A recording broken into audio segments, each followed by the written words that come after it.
Yo, what's going on, guys? It's Noah here, breaking down the NBA slate on Draftkings and Yahoo for Saturday, November the 30th. We've only got a 3-game slate for Saturday, so just a short slate, but we'll run through it position by position. I'll talk about the plays that stand out to me the most. We will look at Draftkings, and then we'll talk about some plays that I like on Yahoo as well. Just before we do get started, guys, as always, I would appreciate it if you would drop a like down below. Make sure you subscribe to the channel if you have not yet. Click that notification bell so that way you get notified every time I upload. And as always, you can follow me on Twitter. Link is down in the description at DFS by Noah. I am very active over on Twitter. Feel free to give me a follow over there. Also want to let you know this will be the last time I tell you, except on Sunday I'll tell you. But my Patreon's launching on Sunday night, most likely Sunday night. In my Sunday night showdown or my Monday night showdown video and my Monday night NBA or my Monday NBA video, which I will I'll upload both of those videos on Sunday night. That's when I'll launch my Patreon page. All my NBA and NFL exclusive content will be live over there. Very excited for this. Hopefully, I will see some of you guys over on Patreon. Gonna have a ton of exclusive content over there. Private videos, updated content with some of my favorite plays. It's gonna be very cheap as well. I have cheap packages where you can get both sports, NFL and NBA, for a very cheap price. So when my Patreon launches Sunday night, would appreciate it if you guys would check it out. Just see what it is, see what it's about. Let me know if you would be interested. But let's go ahead and look at this 3-game slate today. Start off at point guard. So we got James Harden at 12K on this slate. Him and Giannis are like our two studs. Giannis is 11.8 against the Hornets. Harden is 12K against the Hawks. So just looking at this slate the night before, I mean, the value is pretty thin. There's not a lot of great value that you feel good about. Just looking at the injuries, Clint Capella is doubtful as of Friday night, so he's unlikely to play. But I don't really think that opens up any value. I mean, Tyson Chandler is going to start, but the Rockets just don't want to give Tyson Chandler minutes. I mean, he started the last game when Capella was out. I believe he only played 8 minutes. Yeah, he played 8 minutes against the Heat. He got 2 fouls, and then I don't think he checked in at all the rest of the game. So it's hard to have a ton of confidence in Tyson Chandler. He doesn't play a ton of minutes, even though he's starting. Al Horford rested on Friday, but I imagine he's going to play today, so that's not one we have to worry about. Definitely one that might open up some value is Josh Richardson. He sat out on Friday night. Don't know yet if he's going to play Saturday, if he was out, or if he's out again. Maybe we could look to Court Moss, but Court Moss did get priced up to $4,200 on DraftKings. I think the one injury that's going to open up value is that Daniel House is doubtful. With him doubtful, we know Eric Gordon's already out. That will open up a cheap play in Ben McLemore, who we'll talk about, who's $3,500. A lot of the value, though, is just kind of wait and see. DeAndre BEMBRY exploded and had a big game on Friday night. Cam Reddish started that game, but Reddish only played 12 or 13 minutes. BEMBRY played a lot of minutes off the bench. With how well he played, I mean, I guess Reddish will continue to start, but BEMBRY could maybe be a good value with how well he played off the bench on Friday night. Another injury we're going to have to watch is Cody Zeller. So Cody Zeller was probable for Friday, then he got downgraded to questionable, and then he ultimately wound up sitting that game, and BIYOMBO got the start and had another pretty solid game on Friday night. He did get priced up to $4,500, but he still might be a value. So there's fine value, but I don't think there's great value that's going to allow you to pay up for Harden and Giannis today. I don't think you have to either with how expensive both of them are on DraftKings. I like the savings you get going down to guys like Russell Westbrook and Trae Young. And I'm actually going to be targeting both guys today. If I'm not going to Harden or Giannis, these are my two favorite next guys to look to. So you got Westbrook, $9,300 on DraftKings. Trae Young, $8,900 on DraftKings, which I think is a really cheap price. Trae Young should not be $8,900 on DK.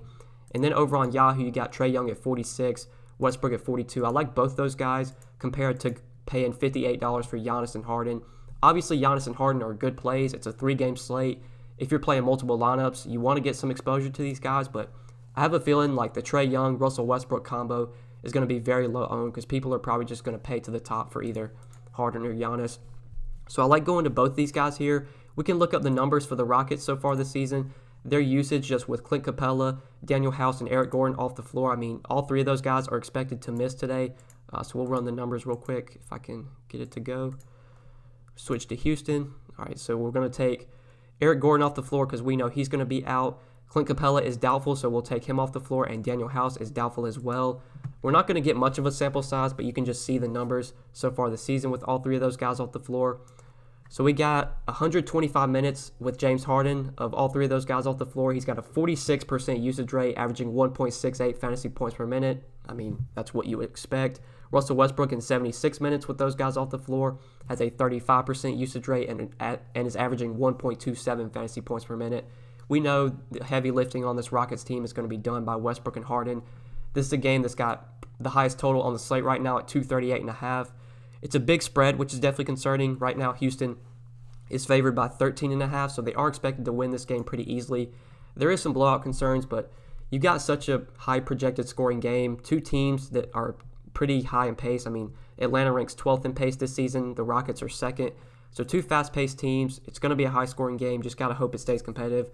On a 3-game slate, I'm not really going to worry about that. I mean, rarely do I worry about blowouts, and definitely not on a 3-game slate where our options are already limited to begin with. So I really like Russell Westbrook and Trae Young, both those guys on these slate. I think both of them are underpriced and allow you to get in decent mid-range options. Like if you want to play Harden and Giannis, you're going to have to punt with some value that you really don't feel that great about. So let's go ahead and talk about some other point guard plays. So in this mid-range, I think Devontae Graham's definitely an option, 6,500. I want to touch on him over on Yahoo. So if you just look at the shooting guard position on Yahoo, it is pretty gross. I mean, there's really only maybe 5 shooting guards you can play. If you're going for a value play, Court Moss could be an option. If Josh Richardson is out, you have him at minimum salary. Maybe Austin Rivers, but honestly don't think you really need to go there on this slate. I have a feeling Ben McLemore is going to start, and if I'm going to target a cheap guy from the Rockets, he's going to be the guy I look to. So besides Court Moss as a value at $10, you really only have Harden, Devontae Graham, and Jeremy Lamb. I think Devontae Graham definitely stands out over on Yahoo at $26. I do prefer him slightly over Jeremy Lamb. I like this spot a lot for him. I mean, facing a fast-paced Bucks team, right now the Bucks do lead the league in pace. This is a spot where Devontae Graham's going to be able to get up and down the floor. That's something he excels in. It's like these fast-paced games where he can get up a lot of shots. He's playing huge minutes right now, 36 to 37 minutes a night. This is another game that has a lot of blowout concern. I mean, Milwaukee's favored by 14.5 right now. Both of these games, both 8 o'clock games between Charlotte, Milwaukee, and Atlanta, Houston have pretty big blowout concern, but I'm not really going to worry about that on a 3-game slate. So I like Devontae Graham a lot at the shooting guard position over on Yahoo. Then you have DeAndre BEMBRY, who I think is definitely interesting today. He played 41 minutes off the bench against the Pacers on Friday night, had a really big game.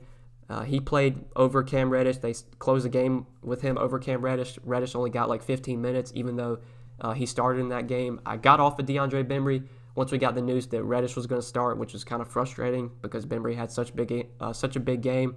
With him playing so well on Friday night, maybe they give him some more minutes today. And with Reddish really struggling Friday night, maybe Reddish just doesn't get the minutes. So BEMBRY could be an option at 4K, but that's really all I see for value at point guard. So moving on to shooting guard, I mean, you have Graham here. You can play at 6,500. I think Malcolm Brogdon still is a little bit too cheap on DraftKings, 7,300. He's firmly in play in that mid-range if you want to go to him. I mean, he's definitely been like on the sort of a downswing since he started off the season so hot. Just the last 3 games, he's only played he played 30-30. He did play 39 minutes in that game against the Hawks. That was an overtime game. Definitely want to note that. So Brogdon probably finished with like 34 or 35 minutes at the end of regulation, but 35, 39, and 35 DraftKings points. The upside hasn't really been there for Brogdon lately. But I mean, the guy still gives you triple-double potential, 16, 6, and 7. He can rebound, he can score, he can get assists. He still has 45 to 50-point upside. So he's firmly in play at shooting guard at 7,300 if you can go to him. But if you're paying up for Westbrook, Trae Young, James Harden, I mean, if you're paying up for these guys, it's probably going to be pretty tough to get Malcolm Brogdon in there. So I think there is some value at this position we can look to.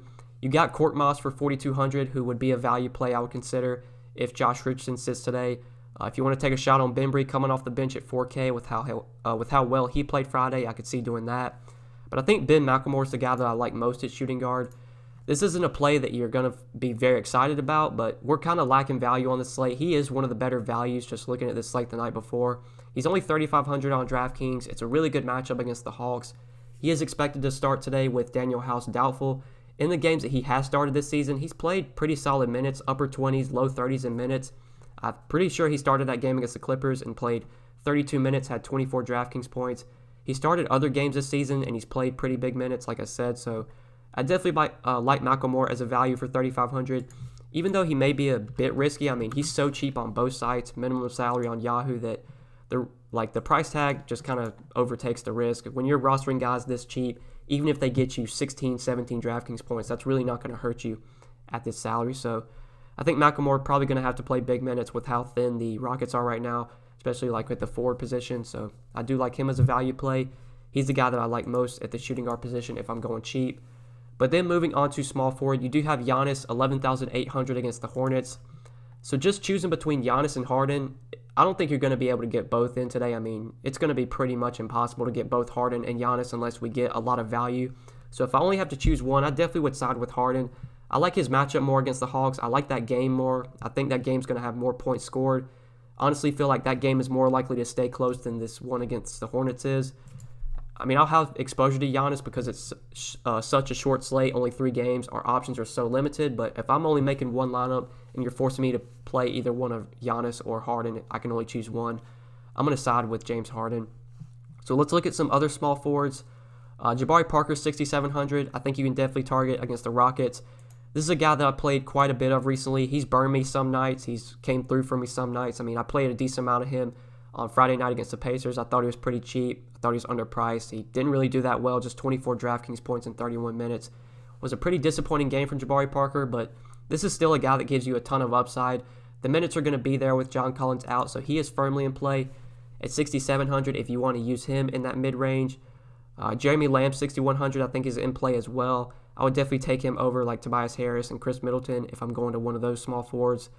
For value, I think there's also some value I like here. So that's kind of one of the reasons I probably won't be paying up for Giannis much is because there's some cheap plays I like. PJ Tucker, especially with Clint Capella doubtful for this game, most likely out. We should see PJ Tucker play a lot of minutes at center, which helps his rebounding chances. He's going to play huge minutes regardless.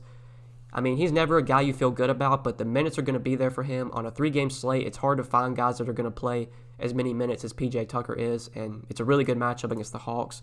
So you can definitely target him for 5,100. TJ Warren, I think, is a little bit too cheap on DraftKings for 4,800. I mean, this is a guy that's going to give you 25 to 30 DraftKings points most nights.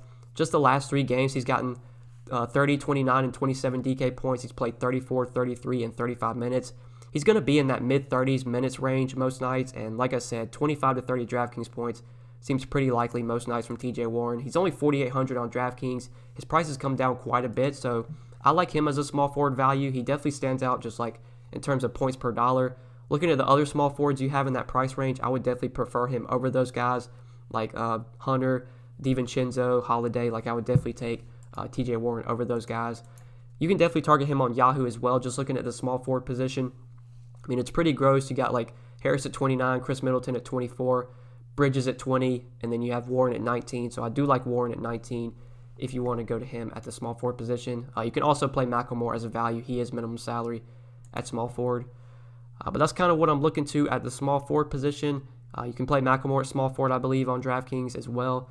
Let's go ahead and talk about some power forwards now. So at this position, I mean, there's not much that stands out to me. Like Sabonis feels a little bit too cheap for 7,700, but it's going to be tough to get him in on this slate. I feel like, especially if I'm only playing a few lineups, I don't think he makes it into, like, if I'm only playing 2 or 3 lineups, I doubt he makes it in there unless I'm going, like, just a lineup with, like, a bunch of mid-tier guys.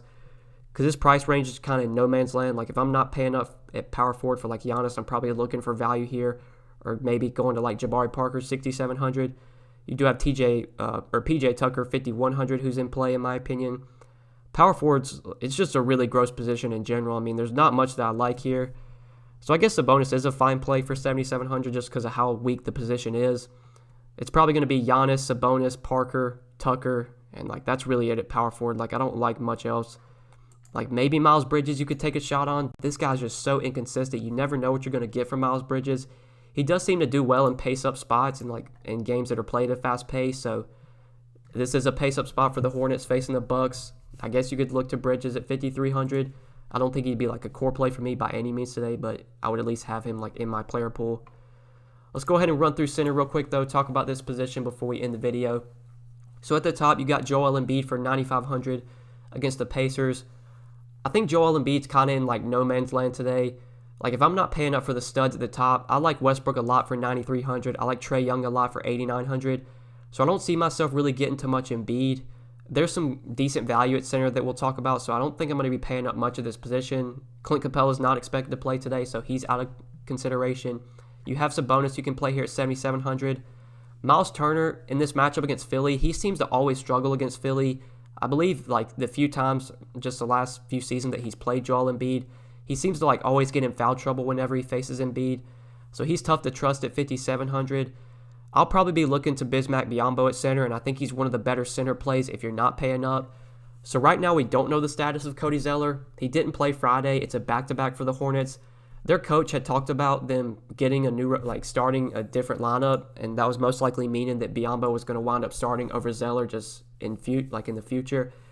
With how well BISMACK has played the last few games with Zeller out, I imagine even if Zeller plays today, that he will probably go back to the bench, and we'll see BISMACK wind up in the starting lineup moving forward. This is definitely not the same matchup here. I mean, the two games that he started, just the last two, he's played Detroit, both those games, 34 and 34 minutes, 35 and 29 DraftKings points. This is a different matchup against the Bucks. This is a Bucks team that can definitely go small and play Giannis at center a lot. We'll see Brook Lopez sometimes doesn't wind up closing out games. I don't love this matchup for BIYOMBO. I think there's definitely some risk here, but he's so cheap on both sides. I mean, he's $4,500 on DraftKings. I believe he's minimum salary on Yahoo, I think he's $12. He's $12 on Yahoo. He's still so cheap on both sides. He's going to play the minutes. They really have no other bigs they want to give minutes besides BIYOMBO and Zeller. And if Zeller's out, I mean, you should feel good projecting BIYOMBO for 30 minutes, even in a relatively tough matchup, and a matchup that maybe he gets run off the floor in. But still, even if he plays like 25 minutes, BIYOMBO's shown the upside to get you a double-double in limited minutes. He can block shots as well. So I like him as a center value, and he definitely stands out as one of the better center value plays. I talked about Tyson Chandler. He's going to start today for Clint Capella, but Tyson Chandler just isn't playing much right now. It doesn't seem like the Rockets want to give him minutes, so he's hard to trust even at a cheap price of $3,500. PJ Washington was the last guy that I want to mention. He did have a big game Friday night against Detroit, 34 minutes, 45 DraftKings points. He's kind of similar to Miles Bridges. Like, he's very inconsistent. You never know what you're going to get from PJ Washington. But it's a 3-game slate. Guys like this, I like to take shots on 3-game slates, like these high-risk, high-reward plays, just because nobody's going to really look to them. People are probably just going to play BIYOMBO if they're going to one of those center options. I mean, Washington's going to come in a lot lower owned than BISMACK BIYOMBO, especially if Zeller is out again. BIYOMBO should be pretty popular. So if I'm playing multiple lineups, wouldn't mind taking a shot on PJ Washington just because he does have the upside, and it is such a short slate. But that's really what I'm looking to at the center position today, guys, and I think that's it for this video. Should be a pretty short video, just a 3-game slate today, so there wasn't really much to talk about. Hopefully you guys did enjoy the video. As always, I would greatly appreciate it if you would drop a like down below before you get out of here. Make sure you subscribe to the channel if you have not yet. Click that notification bell so that way you get notified every time I upload. As always, if you have questions, if you want to leave comments, you can do that down in the comment section. You can follow me on Twitter. You can message me on Twitter at DFS by Noah. Link is down in the description. And one more time, like I said at the beginning, my Patreon is launching Sunday night, early Monday. I'll have my first bit of NBA content going live on Monday.